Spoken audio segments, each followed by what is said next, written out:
Hello friends, this is Praveen Dancharan and welcome to Kalam academy. तो आज हम हमारे उस टॉपिक को लेकर के बात करेंगे जिससे हमारे प्रत्येक जो एग्जामिनेशन पेपर है उसमें लगभग 2 से 3 सवाल भी आपके कहीं कहीं पूछे गए, कहीं सवालों की संख्या एक में ही 4 भी है। तो वो टॉपिक है हमारा एयर एंड एटमॉस्फेयर को लेकर के। तो आज का जो भी टॉपिक पूरा प्रश्न रहने वाला है वो आपके एयर और एटमॉस्फेयर से लेकर के रहेगा। तो हमें यह समझना होगा कि एयर और जो एटमॉस्फेयर वाला टॉपिक है,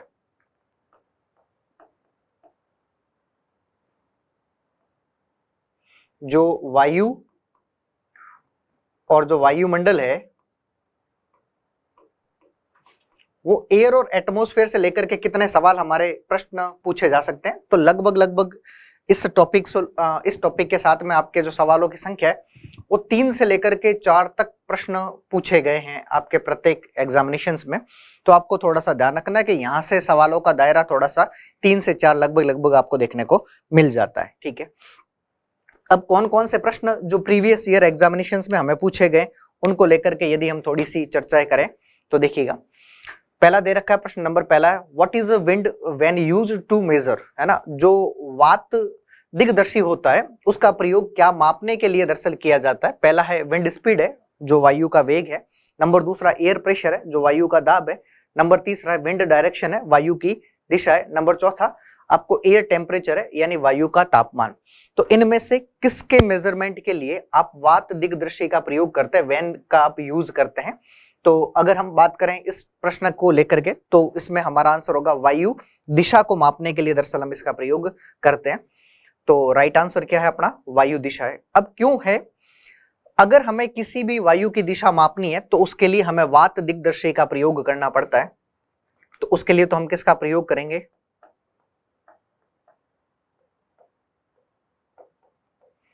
वात दिग्दर्शी का क्या करते हैं हम लोग प्रयोग करते हैं। और इसके माध्यम से होगा क्या, तो इसके माध्यम से यह पता लगाया जाता है कि हवा किस दिशा में चल रही है। क्या पता लगा सकते हैं, हवा किस दिशा में चल रही है।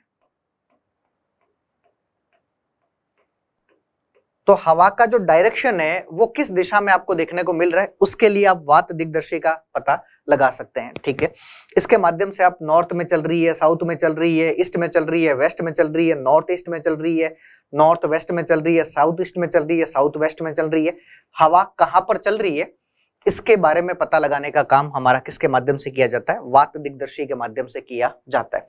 अगर हम वायु के वेग का मेजरमेंट करना चाहे तो हमें एनीनोमीटर का क्या करना पड़ता है, यहां पर प्रयोग करना पड़ेगा। तो वायु वेग मापने के लिए हमें एनीनोमीटर का प्रयोग करना पड़ेगा।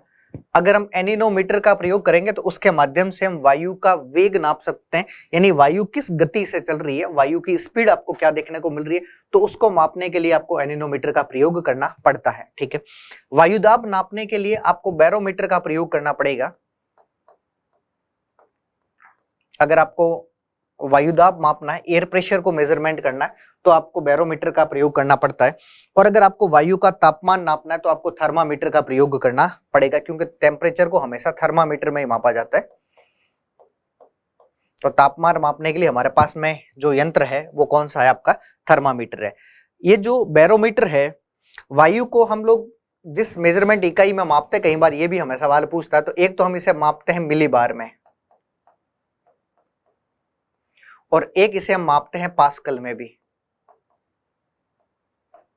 ठीक है, तो वायुदाब को मिलीबार में भी मापा जाता है और वायुदाब को हम लोग पास्कल में भी मापते हैं। हमारे लिए ज्यादातर जो सवाल पूछे जाते हैं भूगोल में वो आपके मिलीबार से संबंधित प्रश्न पूछे जाते हैं। और कई बार ये भी पूछता है कि मानक वायुदाब क्या होता है, मानक वायुदाब क्या होता है, तब हमारा आंसर होगा 1013.25 जो मिलीबार है, इसी 1013.25 मिलीबार को हम लोग क्या कहते हैं, मानक वायुदाब के नाम से जानते हैं। और ये जो स्टैंडर्ड एयर प्रेशर है, मानक वायुदाब है, ये हमें समुद्री सतह पर देखने को मिलता है। तो मानक वायुदाब की प्राप्ति हमें कहां पर देखने को मिलती है, समुद्री सतह पर। जो एयर की जो ओशियन की सरफेस है, उस ओशियन सरफेस पर आपको मानक वायुदाब प्राप्त हो जाता है ना। और ये कितना होता है, 1013.25 मिलीबार है। एक चीज और आपको ध्यान रखना होता है कि जो वायुदाब है वो आपके मानक वायुदाब जो होगा वो 1013.25 मिलीबार होगा और ये हमेशा समुद्री सतह पर ही आपको देखने को मिलेगा। और हवाएं हमेशा उच्च वायुदाब के केंद्रों से निम्न वायुदाब के केंद्रों की ओर चलती है, यानी हवाओं का हमेशा जो मूवमेंट होगा वो आपके हाई प्रेशर से लो प्रेशर की ओर देखने को मिलेगा। दूसरी चीज, कई बार सवाल पूछ ले तो ये ध्यान रख लेना कि जो टेम्परेचर है और जो प्रेशर है इन दोनों के बीच में आपको इनवर्स रिलेशन देखने को मिलता है, यानी कि तापमान यदि बढ़ेगा तो आपके वायुदाब में हमेशा क्या होगी, कमी होगी, और अगर तापमान घटेगा तो वायुदाब में हमेशा क्या होगी, आपके बढ़ोतरी होगी। यानी टेम्परेचर और प्रेशर के बीच में इनवर्स रिलेशन होता है, व्युत्क्रमानुपातिक संबंध होता है, उल्टा रिलेशन होता है। एक बढ़ेगा तो दूसरे में हमेशा क्या आएगी, आपके कमी देखने को मिलेगी। और यही कारण है कि ग्रीष्म ऋतु के समय हमारे भारत का जो थार का मरुस्थल है, उत्तर भारत का विशाल मैदान है, ये गर्म होकर निम्न वायुदाब के केंद्र बनाते हैं और जिसके परिणाम स्वरूप हमारी हवाएं जो है वो जलीय भाग से स्थल भाग की ओर चलती है, जिससे ये परिणाम निकलता है कि हमारे यहाँ पर मानसून से बारिश होती है। जबकि शीत ऋतु के समय ये भाग क्या हो जाता है, ठंडा हो जाता है, क्योंकि टेम्परेचर कम हो जाता है, तापमान कम होने के कारण वायुदाब क्या हो गया, बढ़ गया। तो अब हवाओं का वापस क्या होगा, हमारे यहाँ से प्रत्यावर्तन या फिर लौटना प्रारंभ हो जाता है। तो हमारे यहाँ पर ग्रीष्म ऋतु के समय तापमान कम, मतलब जो तापमान बढ़ोतरी होने से वायुदाब में जो कमी आ रही है, उस वायुदाब की कमी के कारण हमारे यहाँ पर मानसून आता भी है। ठीक है, तो ये भी आप थोड़ा सा ध्यान रखने का प्रयास कीजिएगा कि इसको किस में नापते हैं, तो मिलीबार और आपके पास्कल में नापते हैं, और हमारे लिए ज्यादातर काम क्या आने वाला है, मिलीबार आने वाला है। तो मानक वायुदाब कितना होता है, 1013.25 मिलीबार है, और ये आपको समुद्री सतह पर देखने को मिल जाता है। ठीक है, टेम्परेचर को नापने के लिए हम थर्मामीटर का प्रयोग करते हैं, और तापमान दरअसल आपका जो भी है वो अगर कहीं पर ज्यादा होगा तो वायुदाब में ऑटोमेटिकली क्या आ जाएगी, कमी आपको देखने को मिल जाएगी। ये बात थोड़ी, दो चार चीजें आपको थोड़ी एक्स्ट्रा ध्यान रखनी होगी यहाँ पर। ठीक है, चलिए, तो ये था आपका प्रश्न नंबर पहला। अब आते हैं हम प्रश्न नंबर दूसरे पर। एक एक प्रश्न की लैंग्वेज को समझना है, फिर उसके बाद में हमें उत्तर देने का प्रयास करना है कि क्या दे रखा है।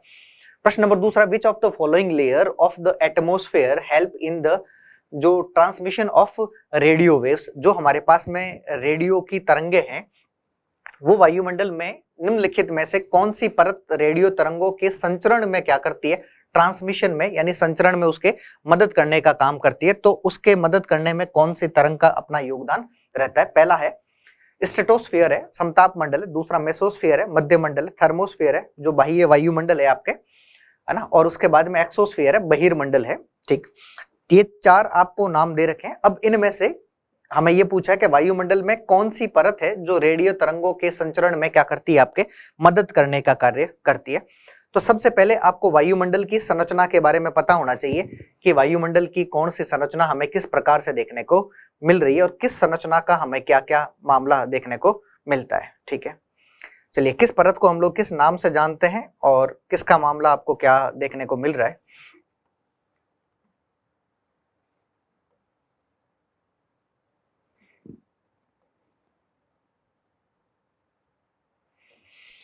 ये हमारे पास में वायुमंडल की कुछ लेयर्स हैं, वायुमंडल की क्या है, परतें हैं, और ये हम किस आधार पर चूज कर रहे हैं, तापमान में जो परिवर्तन की दर है उस तापमान के परिवर्तन के आधार पर हम इनको क्या कर रहे हैं, तय करने का प्रयास कर रहे हैं। जो हमारे पृथ्वी की सरफेस पर, ये हमारे पास में पृथ्वी की सतह है, यहाँ क्या है, पृथ्वी की सतह है। ठीक है, इस पृथ्वी की सतह से सबसे पहले जो हमारे पास में परत या जो लेयर देखने को मिलती है, हम उसे ट्रोपोस्फेयर के नाम से जानते हैं।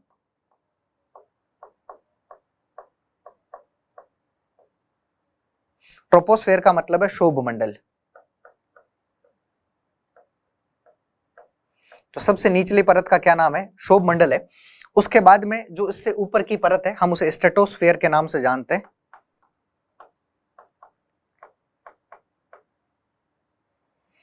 समताप मंडल है।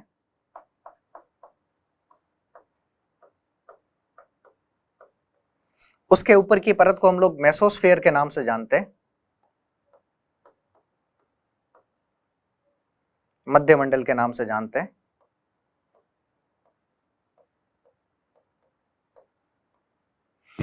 उस मेसोस्फेयर के जो ऊपर परत है उसे हम थर्मोस्फेयर के नाम से जानते हैं। तो एक बार इधर नाम लिख लेता हूं मैं,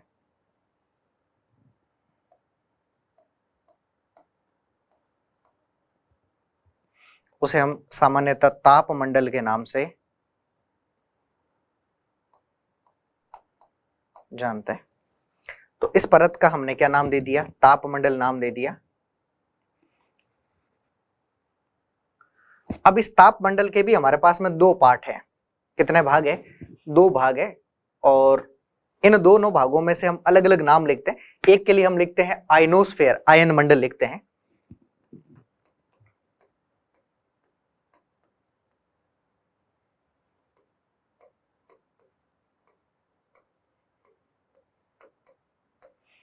और एक के लिए हम लोग नाम लिखते हैं एक्सोस्फेयर है, बहिर्मंडल है।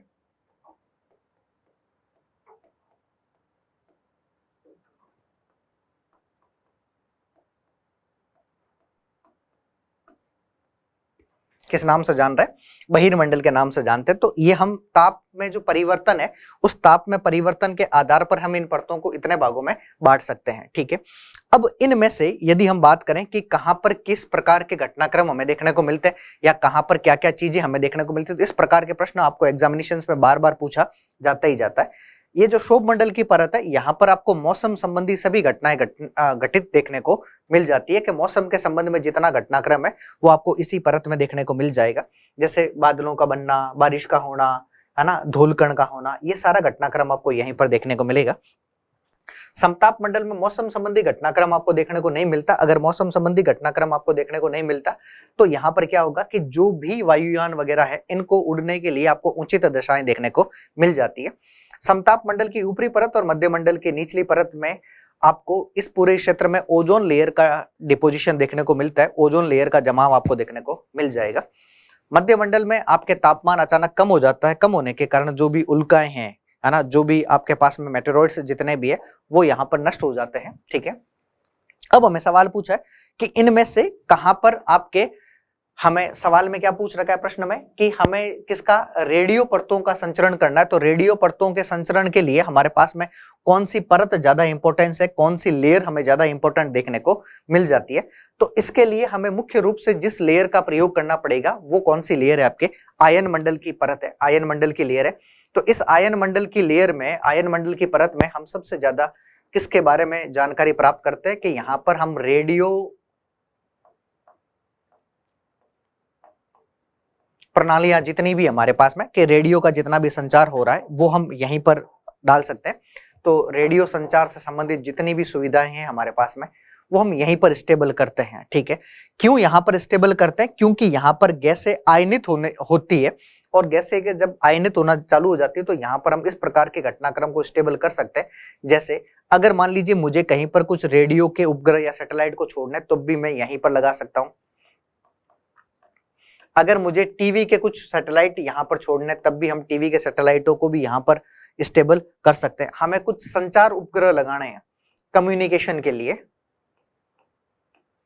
तब भी हम इन संचार उपग्रहों का स्टेबल अब यहाँ पर कर सकते हैं। तो यहाँ पर मुख्य रूप से इस प्रकार के जो भी सैटेलाइट्स है इनका हम प्रयोग यहाँ पर कर सकते हैं। तो हमारा इसका राइट आंसर बेसिकली कौन सा हो जाता है? तब आंसर क्या होगा आपका? Option number thermosphere. कहां पर है? वायु, बाह्य वायुमंडल। अच्छा, आपको आयन मंडल नहीं दे रखा इसमें। अब सुनिएगा, इसी आयन मंडल के लिए कई बार हम इस थर्मोस्फेयर शब्द का भी प्रयोग करते हैं, क्योंकि ये थर्मोस्फेयर जो है वो पार्ट किसका है? आपके आयन मंडल का ही है। तो राइट आंसर वैसे बेसिकली आपका कौन सा हो जाएगा? बाह्य वायुमंडल ही है। तो कहीं बाह्य वायुमंडल लिखा हुआ मिले तब भी आपको यही मान करके चलना है, और कहीं पर थर्मोस्फेयर भी लिखा हुआ मिले तब भी आपको यही मान करके चलना है। अगर ये नहीं लिखा हुआ मिलेगा तो आपको आयन मंडल लिखा हुआ मिल सकता है। क्या लिखा हुआ मिलेगा? आयन मंडल देखने को मिल जाएगा। ठीक है, तो आयन मंडल कह दो या फिर आपके बाह्य वायुमंडल कह दो, ये एक ही बात है। इसके लिए कई बार हम थर्मोस्फेयर शब्द भी लिखते हैं। वैसे थर्मोस्फेयर में एक्सोस्फेयर का भी मामला शामिल आ जाता है तापक्रम के आधार पर। अगर तापक्रम को हम कंसिडर नहीं करें तो फिर एक्सोस्फेयर हमारी एक अलग लेयर है। ठीक है, यहाँ पर हम किस आधार पर हमने इसको मेजरमेंट किया? तापक्रम के आधार पर या ताप परिवर्तन के आधार पर, तापमान में होने वाले परिवर्तन के आधार पर हम इसको कंसीडर कर रहे हैं। अगर हम वैसे नहीं कंसीडर करें तो हम इन दोनों को एक ही मानते हैं, है ना, थर्मोस्फेयर और आपके आयनोस्फेयर को हम लोग एक ही मान करके चलते हैं। तो फिर ऊपर वाली लेयर हमारे कौन सी हो जाती है? बहिर्मंडल हो जाता है। तो फिर डायग्राम ये ऐसा ना बन करके आपके बहिर्मंडल ऊपर चला जाता है, इनको हम ऑब्लिक में करके लिख सकते थे। ठीक है, तो जितने भी सैटेलाइट्स वगैरह जो भी उपग्रह है वो हम यहाँ पर संचार उपग्रहों का स्टेबल करवा सकते हैं, यहाँ पर हम संचार उपग्रहों को स्थापित कर सकते हैं। क्लियर है? चलिए अगला प्रश्न देखते हैं। अगला प्रश्न हमारे पास में क्या है? अगला है, पवनों के बारे में दिए गए कथनों को पढ़िए तथा सही विकल्प का चयन करना है। Read the statement given above wind and select the correct option है। पहला दे रखा, monsoon wind are an example of seasonal wind. जो मानसूनी पवने हैं, है ना, वो एक प्रकार की मौसमी पवनों का क्या है? एग्जाम्पल है। दूसरा दे रखा है, सीजनल विंड जो blow continuously in a fixed direction through out a year. मौसमी पवनें वर्ष भर लगातार एक ही दिशा में चलती रहती है। और तीसरा दे रखा है, स्थल समीर जो आपके पास में है, लैंड एंड सी ब्रीज जो भी है N example of permanent wind है। जो स्थल और जो समुद्री समीर है वो स्थायी पवनों के आपको क्या दे रखे हैं? एग्जाम्पल दे रखे हैं कि ये सारे के सारे आपको स्थायी पवनों के क्या है? उदाहरण के रूप में। अब सबसे पहले हमें विंड के बारे में पता होना चाहिए कि जो पवनों का परिसंचरण है उसके बारे में पता होना चाहिए, तब जाकर के हम थोड़ी सी बात कर पाएंगे। तो हमें पढ़ना है पवनों के बारे में, विंड के बारे में देखना है हमें।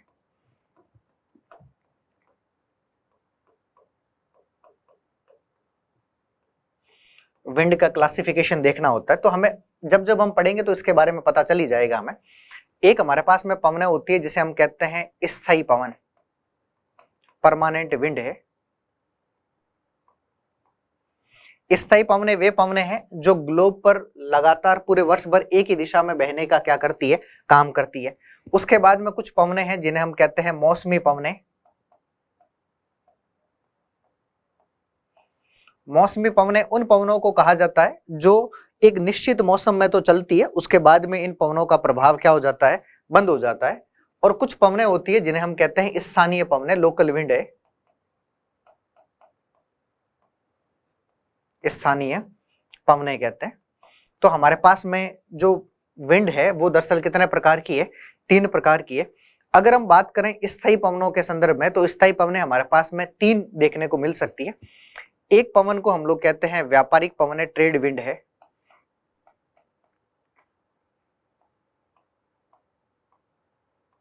ट्रेड विंड इंग्लिश में कई बार शब्द यूज करना।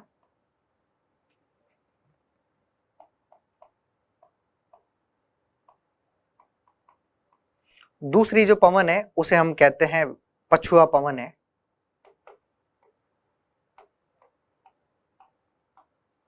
वेस्टर्लाइज विंड है।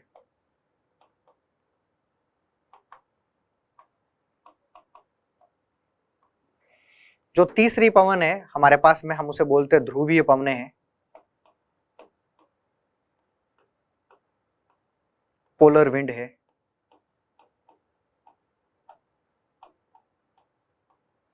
तो हमारे पास में कुल मिलाकर के जो पवन है वो पवनें कितने प्रकार की है? आंसर होगा 3 प्रकार की हमें पवनें देखने को मिल जाती है। व्यापारिक पवन है, पछुआ पवन है और ध्रुवीय पवन है।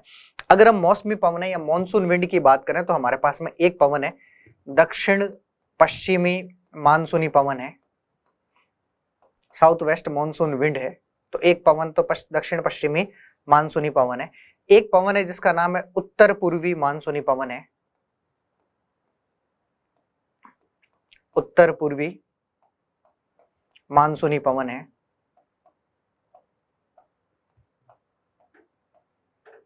ठीक है। नंबर तीसरी यदि हम बात करें तो एक है स्थल समीर है,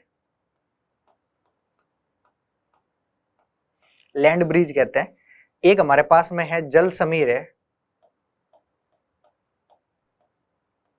जल समीर या इसे ही हम कहते हैं सागर समीर भी कहते हैं,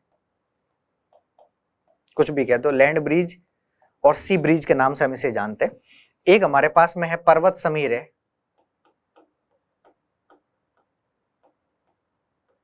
एक हमारे पास में है घाटी समीर है।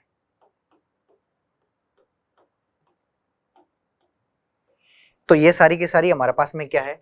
ऐसी पवनें जो एक प्रकार की मौसमी पवनों के रूप में हमें देखने को मिलती है। अगर हम बात करें स्थायी पवनों के संदर्भ में, तो स्थायी पवनें स्थानीय पवनें एक तो होती है गर्म पवनें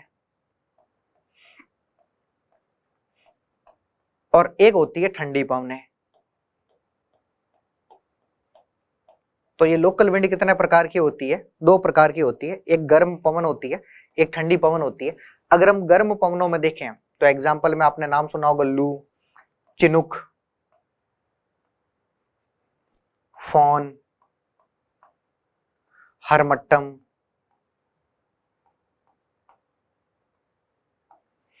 है ना। और अगर हम ठंडी पवनों में बात करें तो आपने नाम सुना होगा ब्लिजार्ड,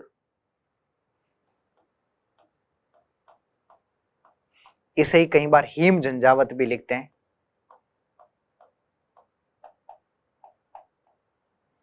है ना। शीत लहर, कोल्ड वेव है।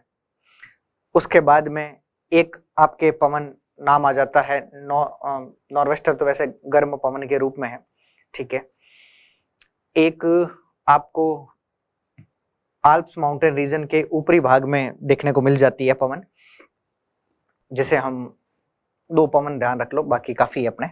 तो हिम झंझावत है और शीत लहर है। इस प्रकार की जो भी पवने हैं वो हम किस नाम से जानते हैं। यहाँ पर भी बहुत है, जैसे डॉक्टर विंड है, खमसिन है, गिबली है, वो बहुत सारी पवने यहाँ पर आपके आ जाती है।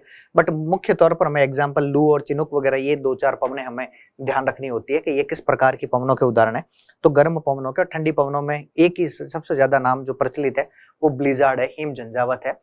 और शीत लहर, कोल्ड वेव तो हम जानते हैं कि ये भी एक प्रकार की ठंडी पवन के रूप में। तो ये पवनों का वर्गीकरण है। अब एक एक चीज पर वापस आ जाइए, क्या दे रखा है हमें। दे रखा है पहला है मानसूनी जो पवन है वो मौसमी पवनों का उदाहरण है। क्या यहाँ पर हमने मानसूनी पवन लिखी है? क्या दो लिखी है? क्या ये मौसमी पवनों के उदाहरण है? आंसर होगा बिल्कुल ठीक बात। तो इसका मतलब हमारा एक कथन तो क्या है, सही है, ठीक है। दूसरा, seasonal wind blow continuously in a fix direction through out the year. Seasonal wind का मतलब है मौसमी पवने, और ये क्या लिख रहा है कि मौसमी पवने वर्ष भर लगातार एक निश्चित दिशा में बहती है। पहली बात तो ये मौसमी पवने वर्ष भर नहीं बहती है। जब नाम ही लिखा है सीजनल विंड तो फिर ये, है ना, पूरे साल भर कैसे बह सकती है? नहीं बह सकती। यानी एक निश्चित मौसम में तो इनका प्रवाह आपको देखने को मिलेगा, उसके बाद में ये पवने चलना क्या हो जाती है, आपके बंद हो जाती है। तो ये कथन आपका क्या है, गलत है, ठीक है। तीसरा, स्थल समीर और जो आपके समुद्री समीर है वो स्थायी पवनों के उदाहरण है। हमने देखा है स्थायी पवने तीन प्रकार की है। Permanent wind system, trade wind है, वेस्टर्लाइज विंड है, ध्रुवीय पवन है। ये कैसी है, आपके स्थायी पवन है। जबकि ये कैसी है, जल समीर, स्थल समीर, पर्वत समीर, घाटी समीर। तो लैंड ब्रीज, सी ब्रीज और माउंटेन ब्रीज, वैली ब्रीज, ये आपके कैसी है, एक प्रकार की सीजनल विंड है। तो ये भी आपका कथन क्या हो जाता है, गलत हो जाता है। क्यों? क्योंकि ये एक प्रकार की आपके परमानेंट विंड ना होकर के एक प्रकार की सीजनल विंड है, मौसमी पवने हैं एक प्रकार की, है ना। तो ये कथन भी हमारे पास में क्या हो जाता है, गलत हो जाता है। तो इसका मतलब केवल सत्य कथन कौन सा है, ओनली ए, केवल ए सही है। तो इसका मतलब हम ऑप्शन नंबर एक पर जा सकते हैं। ये कथन हमारे लिए क्या हो जाता है, यहाँ पर राइट स्टेटमेंट के रूप में। बाकी सारे कथन जो हमें दे रखे थे वो सारे के सारे कथन कैसे थे, हमारे पास में गलत स्टेटमेंट के रूप में हमें देखने को मिल रहे हैं, ठीक है। चलिए अगले प्रश्न पर आते हैं। अगला प्रश्न क्या है, एग्जाम में इसी तरीके के क्वेश्चंस आपसे बार बार पूछा जाता है।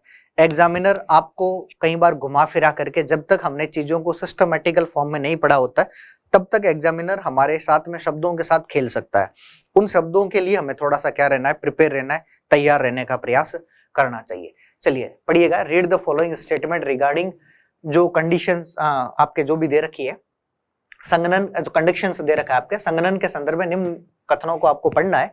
संगणन का मतलब होता है कंडक्शन, कंडक्शन का मतलब होता है संगनित हो जाना, ठीक है। नंबर पहला दे रखा है, वाटर वेपर है जो कंडेंशन हो रहे हैं यहाँ पर, and cool to from water droplets है, जो जल वाष्प है वो संगनित होकर ठंडे जल की बूंदों के रूप में क्या हो जाती है, परिवर्तित हो जाती है। पहला कथन दे रखा है। नंबर दूसरा दे रखा है, when these water droplets become too heavy to float दे रखा है in the air, they fall to the ground as, जो प्रिसिपिटेशंस है उसके अंतर्गत जब जल की बूंदे आपके भारी हो जाएगी, भारी होने के कारण वायु में तैर न पाती है, जिसके कारण वर्षण के रूप में क्या हो जाती है, नीचे आ जाती है, प्रिसिपिटेशन के रूप में नीचे आ जाती है, ठीक है। जेट एयरप्लेन्स है flying in the sky leaves, जो व्हाइट ट्रेल्स होते हैं बिहाइंड देम बिकम द, जो आपके पास में जितना भी मोशंस वहां पर होता है फ्रॉम द आपके इंजन, जो कंडेंशंस है, आकाश में उड़ने वाले जितने भी जेट पवन है उनके पीछे सफेद पन्न चिन्ह छोड़ते हैं, क्योंकि जो इंजनों से निकलने वाली नमी उसको क्या कर लेती है, संघनित करने का काम कर देती है, ठीक है। अब कथन कौन सा सही है, ए बी है, पहला है, दूसरा बी और सी है, तीसरा ए और सी है, चौथा ए बी और सी है। सबसे पहले तो हमें ये पता होना चाहिए कि संघनन कहते किसे, कंडेंसेशन हम दरअसल कहते किसे हैं। ठीक है, तो पहले तो हम पढ़ते हैं कि संघनन किसे कहते हैं, बाकी सब चीजें बाद में।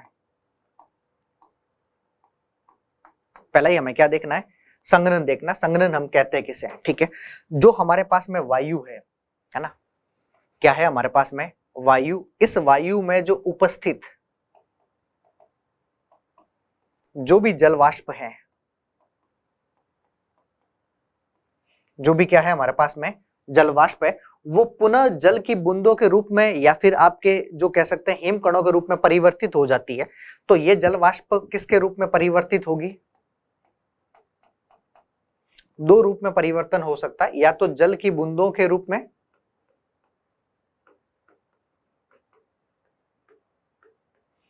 या फिर आपके पास में हिम कणों के रूप में।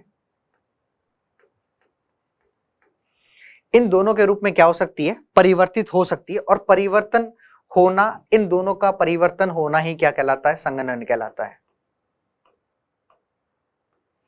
जब ये बूंदे परिवर्तित हो गई तो इनका परिवर्तन होना ही क्या कहलाया हमारे पास में, संघनन कहलाता है। ठीक है, अब एक कई बार नाम आता है हमारे पास में ड्यू पॉइंट, इसी में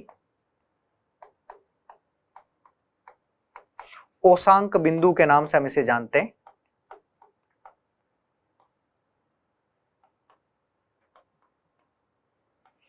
ड्यू पॉइंट, या फिर हम इसे क्या कह सकते हैं, ओसांक बिंदु कह सकते हैं। ये जो जिस तापमान पर वायु में संघनन प्रारंभ हो जाता है, उसी तापमान पर संघनन को हम लोग क्या कहते हैं, ओसांक बिंदु कहते हैं। यानी जिस तापमान पर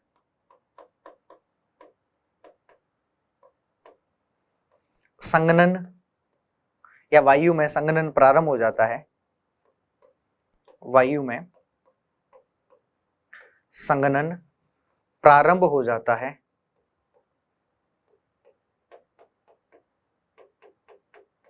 उसे ही हम लोग क्या कहते हैं, तब आंसर होगा, उसे हम ओसांक बिंदु के नाम से जानते हैं।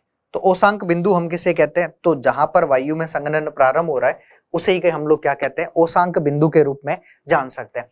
अब कई बार मन में सवाल आना चाहिए, एग्जामिनर हमसे पूछ भी सकता है कि संघनन के कौन कौन से आपको रूप देखने को मिलते हैं, वे कौन कौन से रूप है जिस रूप में यह संघनन आपको देखने को मिल जाएगा। तो एक चीज आपको पूछी जा सकती है, संघनन के रूप, संघनन के रूप पूछे जा सकते हैं। ठीक है, कौन कौन से संघनन के आपको रूप देखने को मिल जाते हैं। नंबर पहला आपको रूप देखने को मिलता है ओस। कौन सा है, ओस है। ओस को आप लोग ड्यू के नाम से जान लो।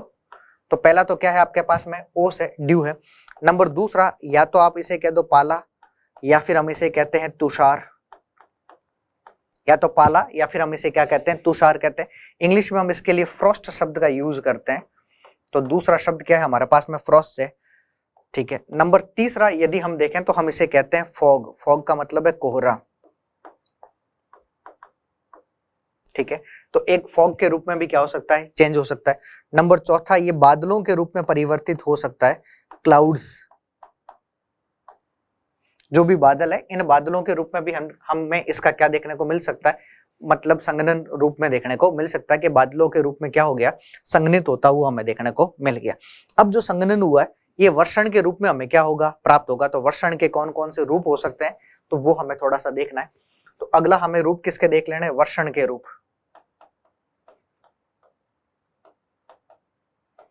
के। वर्षण के हमारे पास में कौन कौन से मेजर रूप देखने को मिल सकता है। अब किस किस रूप में आ सकता है, एक तो ये जल वर्षा के रूप में प्राप्त हो सकता है। अब जल वर्षा का मतलब क्या, हमारे पास में जो रेनफॉल्स प्राप्त हो रही है वो ही है ना।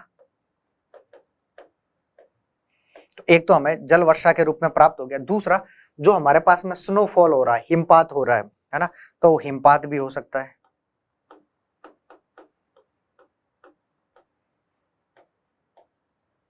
तो हिमपात के रूप में भी हमें इसकी क्या देखने को मिल सकती है, प्राप्ति देखने को मिल सकती है।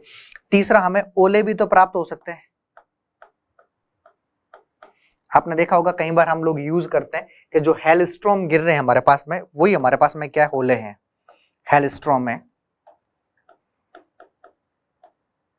ओले। जो मतलब नहीं कहते हम लोग करकापात भी कह सकते हैं, कई बार हिंदी में अगर और नाम नहीं आए तो करकापात आ सकता है, तो या तो करकापात कह दो या फिर आप ओले कह दो, तो वो भी हमारे पास में ऐसे कई बार होते हैं ना, आपने देखा होगा कि बर्फ के टुकड़े गिर गए, तो वो टुकड़े ही हमारे लिए क्या कहलाते हैं, ओलों के रूप में कहलाते हैं। नंबर चौथा, ये हमें सहीम वृष्टि के रूप में देखने को मिल सकता है, कि अगर ये नहीं होगा तो हमें सहीम वृष्टि भी देखने को मिल जाएगी, तो सहीम वृष्टि कह दो या फिर हम इसे स्लीट के नाम से जानते हैं। तो इन रूपों में हमें ये क्या हो सकता है, वर्षण के रूप में प्राप्त हो सकता है। वर्षण के रूप में ये कौन प्राप्त हो रहा है, तब आंसर क्या हो गया, हमारे पास में जो भी संघनन हुई थी वो संघनन किस किस रूप में हमें वापस प्राप्त हो सकती है। अब हमारे पास में ये भी हो सकता है कि वर्षा का प्रकार पूछ ले, क्या पूछ ले, वर्षा का प्रकार पूछ ले, कि कौन कौन से प्रकार की हमें बारिश देखने को मिल सकती है। तो नंबर पहला हमें बारिश देखने को मिलती है संवहनीय वर्षा।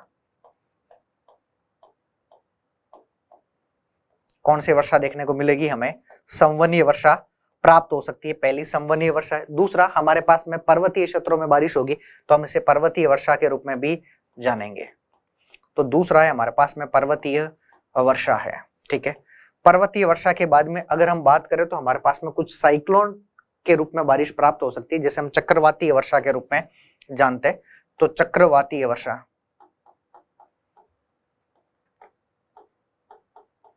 किस रूप में वर्षा की प्राप्ति होगी, हमें चक्रवात के रूप में। फिर कुछ वाताग्र बन सकते हैं, फ्रंट बन सकते हैं, तो हमें वाताग्री वर्षा भी क्या होती है, यहाँ पर प्राप्त हो सकती है। तो नंबर चौथा वाताग्री वर्षा। तो वर्षा के हमारे पास में इतने प्रकार के रूप देखने को मिल सकते हैं, ठीक है। तो ये आपको कई बार सवाल ठीक ठाक मात्रा में पूछने का चांसेस भी बनता है। अब आ जाइए वापस प्रश्न पर, ठीक है, और एक एक लैंग्वेज को पढ़ना वापस क्या कह रहा है। जल वाष्प संघनित होकर ठंडा होकर पुनः जल की बूंदे बनाता है। तो बिल्कुल बात अभी ये पढ़ना पड़ी है कि संघनित होकर पुनः जल की बूंदों के रूप में क्या होती है, प्राप्त होती है। ये कथन हमारे लिए क्या है, सही है। जब जल की बूंदे इतनी भारी हो जाती है कि वायु में तैर ना सके तो वर्षण के रूप में नीचे आ जाएगी। अब वर्षण के रूप में नीचे आ रही है तो वर्षण का रूप क्या क्या हो सकता है आपके, जल वर्षा है, हिमपात है, ओले है या सहीम वर्षा है। अब ये कब आई बारिश के रूप में प्राप्त, तो जब ये जो एटमॉस्फेयर है वहां पर ये ठहर नहीं पाएगी, है ना। जब ठहर नहीं पाएगी तो अब ये क्या हो जाएगी, नीचे आ जाएगी। इसका मतलब ये भी कथन हमारे लिए क्या हो जाता है, सही हो जाता है। आकाश में उड़ते हुए जेट जो हवाई है अपने पीछे सफेद पद चिन्ह छोड़ते हैं, क्योंकि इंजनों से निकलने वाली जो नमी है वो उसको संघनित कर लेती है। तो इंजन से जो भी धुआं निकलेगा वो नमी को क्या कर लेगा, संघनित करने का काम कर सकता है। ये भी कथन हमारे लिए क्या है, सत्य कथन है। तो इसका राइट आंसर कौन सा हो जाता है, ऑप्शन नंबर 4 इसका क्या हो जाएगा, आपका राइट आंसर है। यानी ए, बी और सी तीनों ही कथन हमारे लिए कैसे हैं, सत्य कथन के रूप में देखने को मिल रहे हैं। अब ध्यान रखना, इस प्रकार के प्रश्न एग्जामिनर आपसे बार बार पूछेगा और आपको इन सब के बारे में डिटेल स्टडी के साथ में चीजें पता होनी चाहिए। जब तक आप लोग इतनी चीजें नहीं जानते हो तब तक हो सकता है यहाँ पर सवाल सही की बजाय आप गलत करने की प्रोबेबिलिटी या संभावनाएं थोड़ी सी ज्यादा रख लो। चलिए अगला प्रश्न देख लो। अगला प्रश्न क्या है, अगला कंसीडर स्टेटमेंट है ABC और उसमें रिगार्डिंग द ऑटोमन सीजन दे रखा है, आपको शरद ऋतु दे रखा है in India and select the correct option देख रखना है। आपको भारत में शरद ऋतु के संबंध में ABC जो कथन दे रखे हैं इन पर विचार करना है और आपको सही विकल्प का क्या करना है, चयन करना है, ठीक है। पहला दे रखा है दिस सीजन, शरद ऋतु के बारे में, this season is also known as the south west monsoon है, ठीक है। चलिए दूसरा दे रखा है कि जो हमारे पास में इस मौसम है वो दक्षिण पश्चिमी मानसून के नाम से हम इसे जानते हैं। During this season wind blow from the bay of Bengal and the Arabian sea toward the land. ये कहना चाह रहा है कि इस समय जो हवाएं हैं उनका प्रवाह आपको अरब सागर और बंगाल की खाड़ी से स्थलीय भागों की ओर आपको देखने को मिल जाता है, ठीक है। तो इस समय जो मौसमी पवनें है वो बंगाल तथा अरब सागर से स्थल की ओर क्या हो रही है, इनका प्रवाह आपको देखने को मिलेगा। तीसरा देखा this season marks the arrival and the processing of the monsoon है, कि ये कहना चाह रहा है कि यह मौसम मानसून के आने तथा उसे आगे बढ़ाने का क्या है, दरअसल आपके मौसम के रूप में है, ठीक है। और कथन दे रखा है आपको A B, कौन सा सही है, ए और बी है, दूसरा आपको ए और सी है, तीसरा बी और सी है, चौथा ए बी सी इज मतलब आर ऑल इनकरेक्ट है, सभी आपके क्या दे रखे हैं, गलत कथन के रूप में दे रखे हैं। तो सबसे पहले तो हम समझते हैं भारत में ऋतुएं कितने कितने प्रकार की होती है और हमारे पास में किस ऋतु का क्या मामला देखने को मिल जाता है, किस समय क्या क्या चीजें हमारे पास में, तो उसको थोड़ा सा हम समझते हैं। तो ऐसे समझ लीजिए हमारे पास में भारत में कुल मिलाकर के 4 प्रकार की ऋतुएं देखने को मिल जाती है। तो भारत में ऋतुएं कितनी है, हम कह सकते हैं हमारे यहाँ पर कितने प्रकार की ऋतुएं हैं, 4 प्रकार की क्या है ऋतुएं हमें मुख्य रूप से देखने को मिलती है। अब वो 4 प्रकार की ऋतुएं कौन कौन सी है? एक ऋतु को हम लोग कहते हैं ग्रीष्म ऋतु,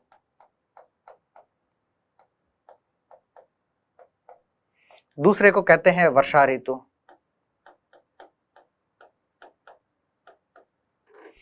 तीसरे को कहते हैं शरद ऋतु, चौथे को कहते हैं हमारे पास में शीत ऋतु है। ठीक है, जो ग्रीष्म ऋतु का मामला है वो आपको मध्य मार्च से लेकर के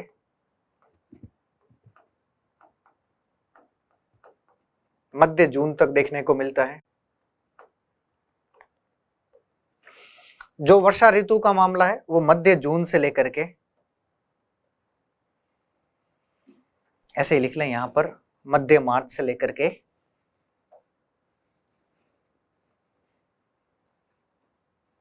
यहां है मध्य जून तक है। तो मध्य मार्च से लेकर मध्य जून तक आपको वर्षा ऋतु देखने को मिलती है। मध्य जून से लेकर मध्य दिसंबर तक, सॉरी मध्य सितंबर तक आपको वर्षा ऋतु देखने को मिल जाएगी। मध्य सितंबर से लेकर के मध्य दिसंबर तक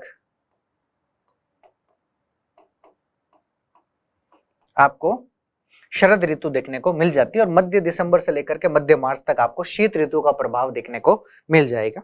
ग्रीष्म ऋतु के समय हमारे यहाँ पर जो भी बारिश होती है हम उसे कहते हैं प्री मानसूनी वर्षा।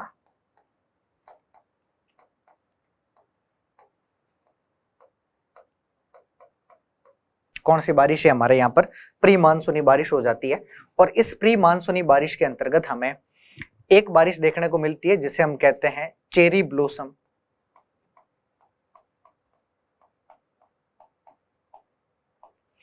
एक को हम लोग कहते हैं आम्रवृष्टि,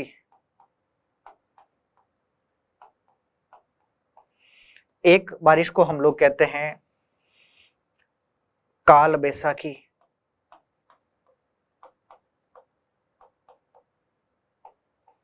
एक बारिश को हम लोग कहते हैं बोर्डो चिल्ला।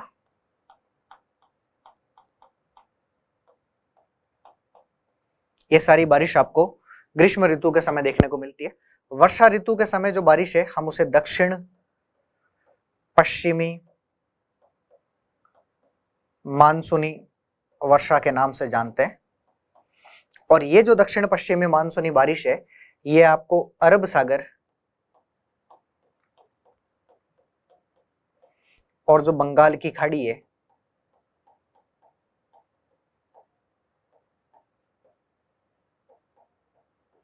इस अरब सागर और बंगाल की खाड़ी से आपके नमी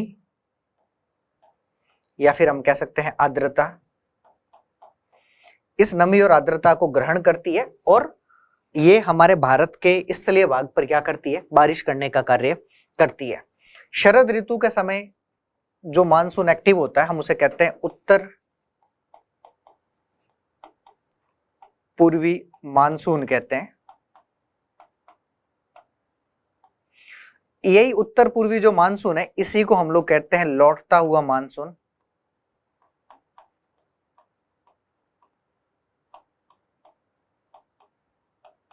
इसे क्या बोलते हैं? लौटता हुआ मानसून भी कहते हैं। और ये जो लौटता हुआ मानसून है ये लौटता हुआ मानसून स्थल से जल की ओर चलता है और ये लौटता हुआ मानसून जो तमिलनाडु राज्य है उसका जो कोरोमंडल तट है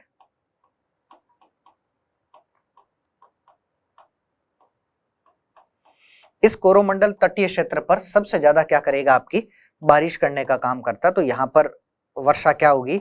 ज्यादा। कई बार हमें सवाल पूछता है कि भारत में लौटते हुए मानसून से सबसे ज्यादा बारिश कहां पर आपको देखने को मिलती है?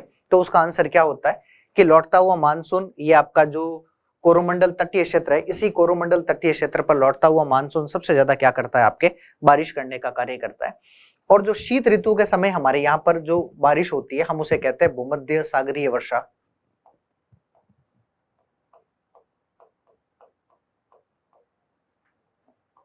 या इसी भूमध्य सागरीय वर्षा के लिए कहा जाता है पश्चिमी विक्षोभ।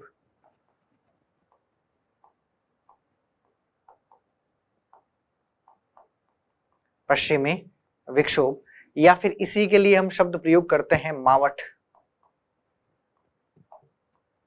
ठीक है, तो ये कुछ भी अगर नाम आ जाए तो आपको थोड़ा सा ध्यान रखना है। ठीक है, अब एक एक कथन को पढ़ना, फिर हम बात करते हैं वापस।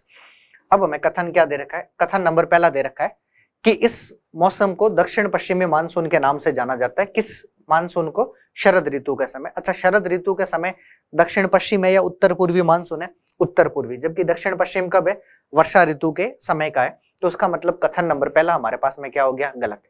नंबर दूसरा, ड्यूरिंग सीजन है, इस मौसम में पवन बंगाल की खाड़ी तथा अरब सागर से स्थल की ओर बहती है। ये बंगाल की खाड़ी से बह रही है, स्थल से जल की ओर बह रही है। भाई अगर जल से स्थल की ओर बहती तो हो सकता था कि उसमें आंसर हो जाता, लेकिन नहीं, ये आपके स्थल से जल की ओर बह रही है। जबकि दक्षिण पश्चिमी मानसून है वो अरब सागर और बंगाल की खाड़ी से नमी और आर्द्रता को आपके जलीय भाग से स्थलीय भाग की ओर लाने का काम करता है। तो इसका मतलब कथन नंबर दूसरा भी हमारे पास में बी ऑप्शन भी क्या दे रखा है? गलत है। अगला है जो आपके दिस सीजन, जो ये मानसून है, ये मौसम है मानसून के आने तथा आगे बढ़ाने का मौसम है। ये मानसून के आने का थोड़ी ना है, हमें यहाँ पर क्या लिखा है? मानसून का लौटना। लौटने का मतलब है प्रत्यावर्तन। तो प्रत्यावर्तन का मतलब क्या हो गया कि लौटता हुआ मानसून है। तो उसका मतलब कथन ना एक सही है, ना दो सही है, ना तीसरा सही है, तीनों गलत है। क्योंकि ये तीनों संबंध हमें किस ऋतु के संबंध में दे रखा है? तो ये सारे के सारे कथन आपके इस वर्षा ऋतु के संबंध में अगर दक्षिण पश्चिमी मानसून से होता तब तो ये सारे कथन आपके क्या थे? सही थे। बाकी आपके सारे कथन ये क्या हो जाते हैं? गलत हो जाते हैं। तो इसका मतलब राइट आंसर हमारे लिए कौन सा हो गया?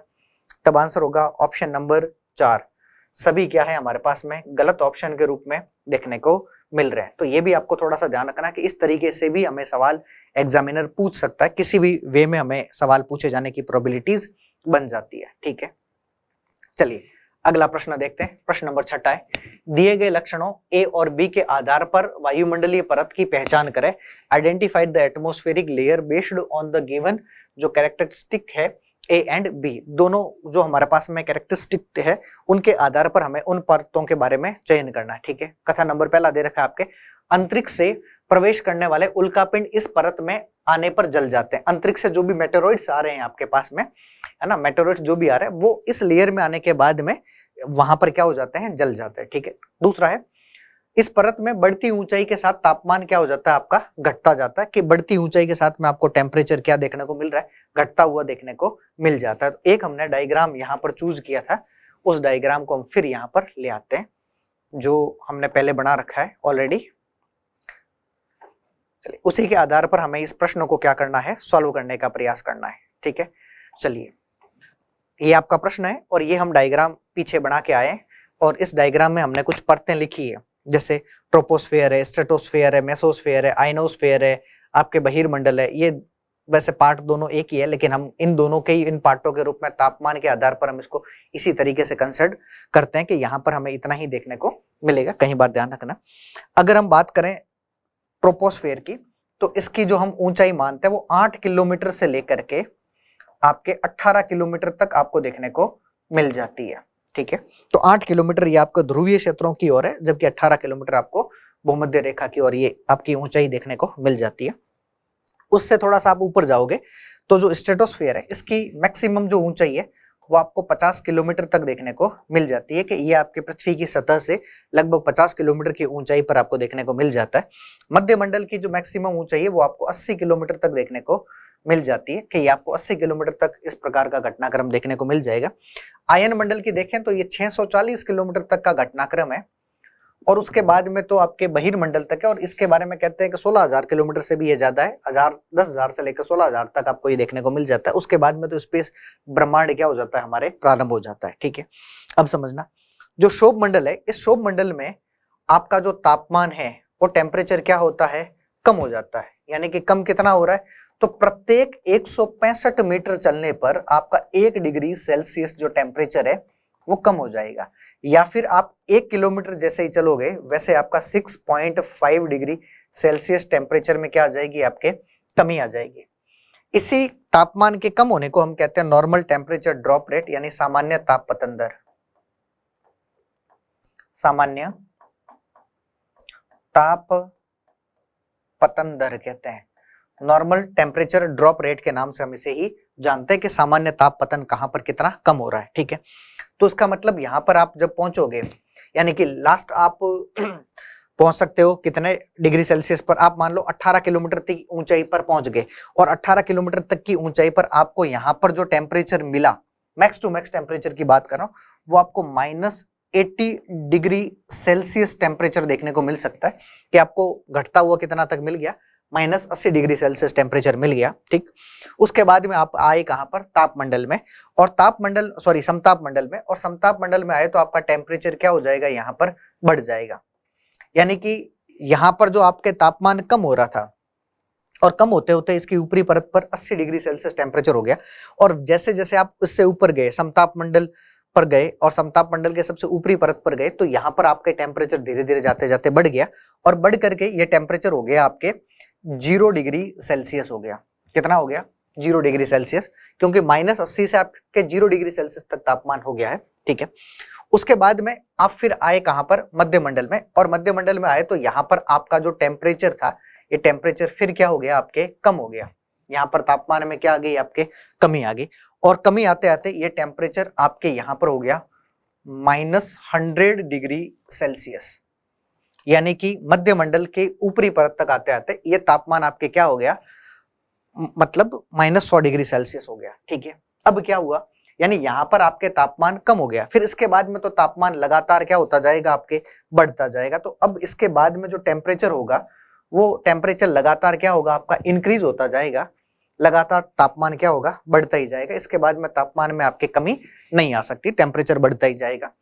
अब आपको क्या हो गया कि ये जो मध्य मंडल वाली परत है, आपकी मेसोस्फेयर वाली परत है, इस परत में तापमान कम है, और जो भी उल्का पिंड है, क्या है, उल्का पिंड है, ये उल्का पिंड यहां पर जब भी आते हैं तो इसके कारण क्या हो जाते हैं, ये जल जाते हैं।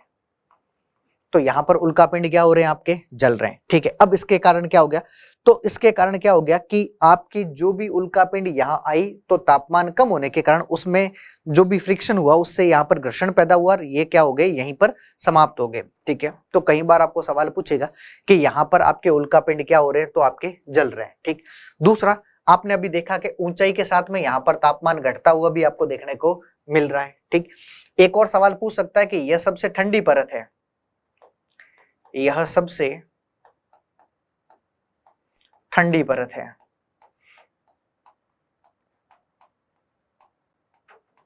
क्या है, ये आपकी सबसे ठंडी परत है। क्यों, क्योंकि ऊंचाई के साथ में यहाँ पर टेम्परेचर आपको धीरे धीरे कम देखने को मिल रहा है। तो अगर तापमान में कमी आ रही है, तो जाहिर सी बात है ये परत आपको कैसे देखने को मिलेगी, ठंडी लेयर्स के रूप में देखने को मिल रही है।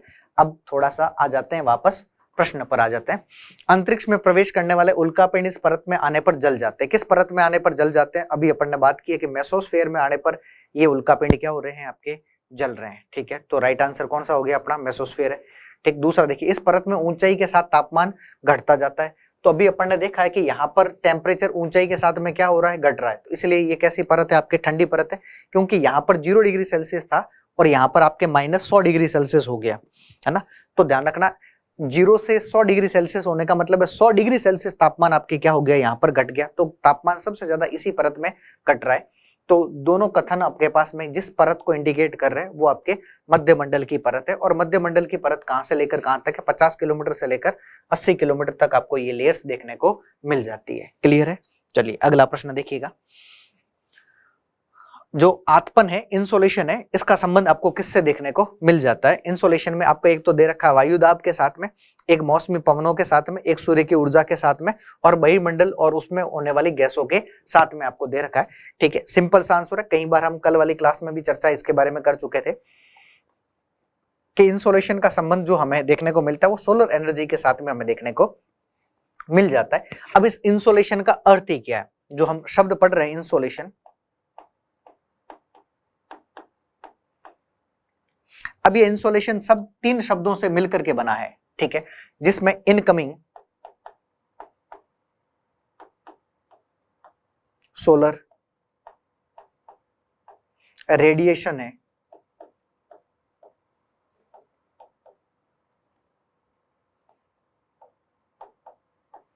इनकमिंग सोलर रेडिएशन है, ये इसकी फुल फॉर्म है।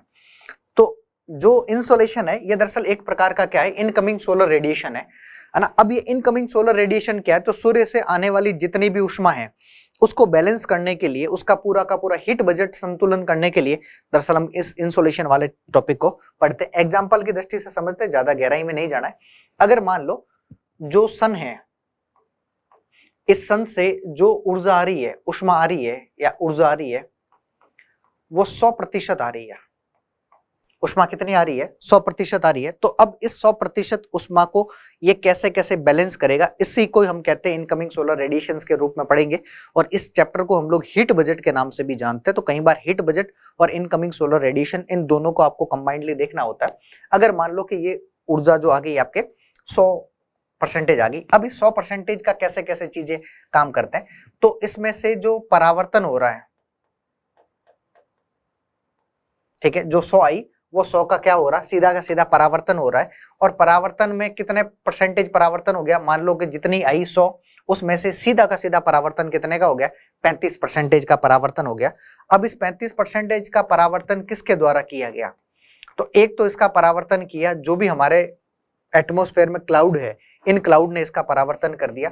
और हम कहते हैं कि बादलों ने इसका 27% तक क्या कर दिया, जैसे आई वैसा का वैसा परावर्तन करने का काम कर दिया। फिर हमारे यहाँ पर कुछ है धूल कण, एरोसोल्स है। अब इन धूल कणों ने भी वायुमंडल में 6% का क्या कर दिया, इसका वापस परावर्तन करने का काम कर दिया। ये सूर्य की किरणें जब ध्रुवीय क्षेत्रों से टकराई, तो ध्रुवीय क्षेत्रों से इसका 2% सीधा का सीधा क्या हो गया, परावर्तन हो गया। यानी कि 100% ऊर्जा जो आ रही थी उसमें से 35% का तो आपका सीधा का सीधा क्या हो गया, परावर्तन हो गया। ठीक है, दूसरा परावर्तन होगा पार्थिव विकिरण के द्वारा।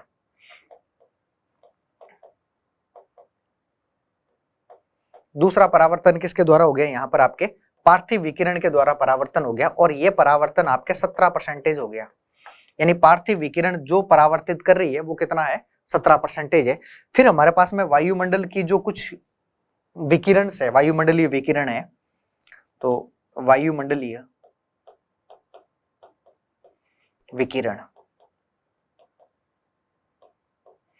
इस वायुमंडलीय विकिरण के कारण जो भी हमारे यहाँ पर परावर्तन होगा वो कितना होगा, 48% तक आपको परावर्तन देखने को मिल जाएगा। तो कुल मिलाकर हम बात करें कि 100% ऊर्जा आई वो 100% वापस क्या हो गई, परावर्तित हो गई। ठीक है, तो इसी पूरे चैप्टर को हम हीट बजट और इंसोलेशन के रूप में पढ़ते हैं। तो हमें यहाँ पर ये ध्यान रखना कि आप जो आतपन है, इंसोलेशन है, उसका संबंध किससे है, जो सूर्य ऊर्जा के साथ में हमें देखने को मिलता है, एनर्जी के साथ में देखने को मिल रहा है। तो सूर्य के साथ में जो भी एनर्जी आ रही है वो 35% तो सीधा परावर्तित हो रही है बादलों से, धूल कणों से और ध्रुवीय क्षेत्रों से।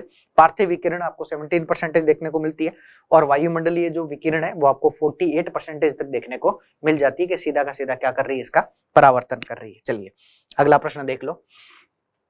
बायोगैस अनिवार्य रूप में निम्न में से किसका मिश्रण के रूप में आपको देखने को मिलती है। बायोगैस किसका मिश्रण है, मीथेन और कार्बन डाइऑक्साइड का, मीथेन और नाइट्रोजन का, मीथेन और हाइड्रोजन का, मीथेन और हीलियम का। इसमें किसका किसका आपको मिश्रण देखने को मिल रहा है। ठीक है, किसके रूप में, आंसर होगा बायोगैस के रूप में। तो अगर हम मुख्य रूप से बात करें बायोगैस के मिश्रण के संदर्भ में, तो बायोगैस में दो चीजों का मिश्रण आपको मुख्य रूप से देखने को मिलता है। एक मीथेन है, एक CO2 है। मीथेन और CO2 का मतलब मीथेन और आपके कार्बन डाइऑक्साइड है, इनका आपको मिश्रण देखने को मिल जाता है। अगर हम बात करें सिर्फ और सिर्फ मीथेन की, तो मीथेन का जो परसेंटेज होगा इसमें वो लगभग 50 से लेकर के 70% तक आपको केवल और केवल मीथेन देखने को मिलती है। इसका मतलब अगर कोई पूछे कि बायोगैस में सर्वाधिक रूप से कौन सी गैस होती है, तब आंसर क्या होगा, आपके मीथेन आपको सर्वाधिक रूप में देखने को मिलती है।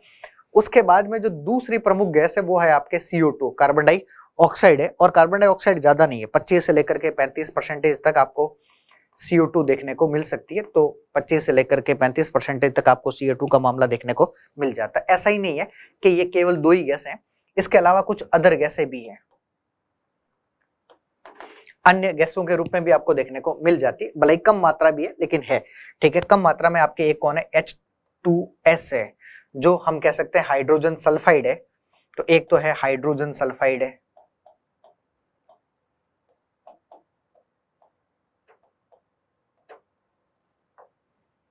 तो हाइड्रोजन सल्फाइड की भी आपको ठीक ठाक मात्रा देखने को मिल सकती है। फिर आपके नाइट्रोजन की भी आपको ठीक ठाक मात्रा देखने को मिल जाएगी, ऑक्सीजन की भी आपको मात्रा ठीक ठाक देखने को मिल जाती है, ठीक है। उसके बाद में हीलियम की भी मात्रा आपको ठीक ठाक देखने को मिल जाएगी। तो ये कुछ प्रमुख गैसें हैं जो आपको यहाँ पर बायोगैस में देखने को मिल जाती है। और बायोगैस है क्या, अगर हम ये बात करें कि बायोगैस दरअसल हम कह रहे हैं वो बायोगैस है क्या, ये बायोगैस जो भी है ये एक प्रकार की गैसीय नवीकरणीय ऊर्जा है, रिन्यूएबल एनर्जी का क्या है आपका सोर्सेज है, और वो भी कैसी, गैसीय नवीकरणीय ऊर्जा।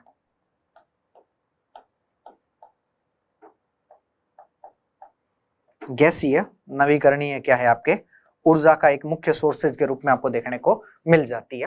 कौन सी है, तो आंसर होगा बायोगैस है, ठीक है। चलिए ये आपको थोड़ा सा विशेष तौर पर ध्यान रखना है कि कैसे कैसे क्या क्या चीजें आपको देखने को मिल रही है और किस किस तरीके से हम चीजों को थोड़ा सा देख रहे हैं, ठीक। चलिए अगला प्रश्न देखते हैं। अगला प्रश्न हमारे पास में क्या दे रखा है। अगला, पृथ्वी की सतह से शुरू कर वायुमंडल की परतों के सही क्रम का चयन करना है हमें। तो वापस उसी डायग्राम पे आ जाइए, जो हमने डायग्राम यहाँ देखा था तो उसको ही हम यहाँ रिलेट कर सकते हैं, ठीक है। चलिए आ जाइए, अब आपको क्या क्या दे रखा है तो सबसे पहले देख लेना। आपको सबसे पहले ट्रोपोस्फेयर है, स्ट्रेटोस्फेयर है, मेसोस्फेयर है, थर्मोस्फेयर है और फिर एक्सोस्फेयर आपको देखना है। अगर ये क्रम कहीं पर दे रखा है या फिर थर्मोस्फेयर नहीं होगा तो आइनोस्फेयर होगा, तो ये क्रम आपका सबसे क्या हो जाता है, पहले सही हो जाएगा, ठीक है। सबसे पहले आपको क्या देखना है, तब आंसर क्या होगा, आपको ट्रोपोस्फेयर देखना है। जहां ट्रोपोस्फेयर है पहले उसको देखना है, स्ट्रेटोस्फेयर हो नहीं सकता,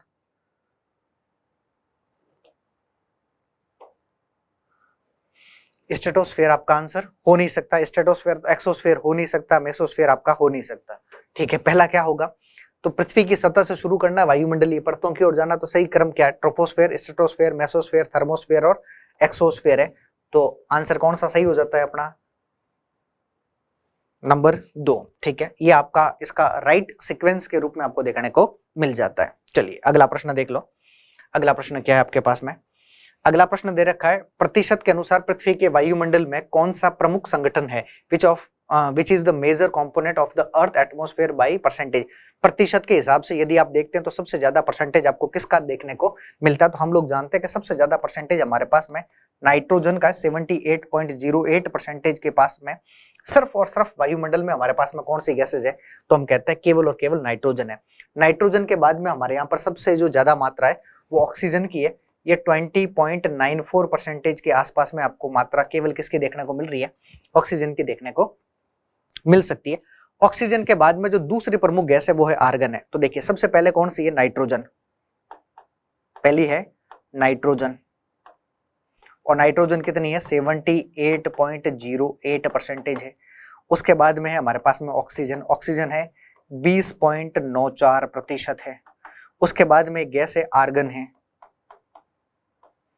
आर्गन की मात्रा भी आपको ठीक ठाक देखने को मिलती है, 0.93% तक आपको आर्गन है। आर्गन के बाद में एक गैस है आपके कार्बन डाइऑक्साइड है, कार्बन डाइऑक्साइड ज्यादा नहीं है, 0.03% के आसपास में आपको कार्बन डाइऑक्साइड देखने को मिलती है।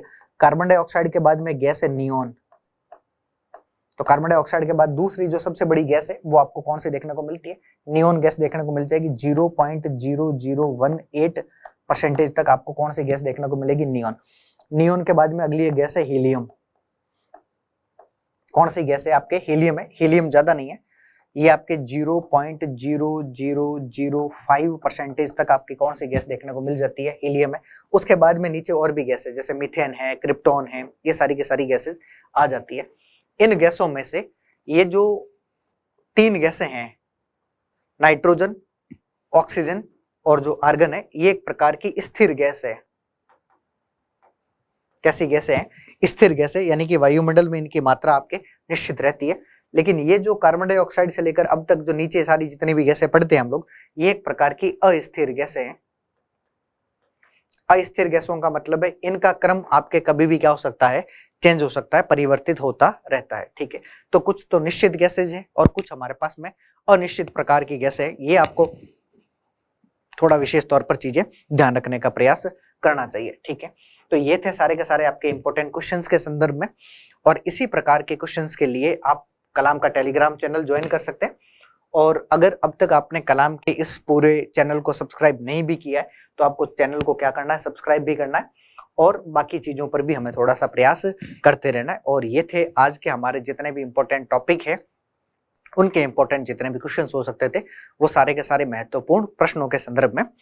तो मैं उम्मीद करता हूं कि ये सारे के सारे क्वेश्चंस आपके एग्जामिनेशंस पॉइंट ऑफ व्यू से बहुत ही ज्यादा इंपॉर्टेंट रहेंगे और जो हमने डिस्क्राइब किया है सिलेबस के अनुसार, जो जो पॉइंट है जैसे जैसे हमने लिए वो आपके एग्जामिनेशन हॉल में ज्यादा यूजफुल रहेगा। इसी के साथ आज की इस क्लास के लिए और अब तक की क्लास के लिए आप सभी का दिल की गहराइयों से बहुत बहुत धन्यवाद, बहुत बहुत शुक्रिया। Thank you very much. जय हिंद, गुड नाइट दोस्तों।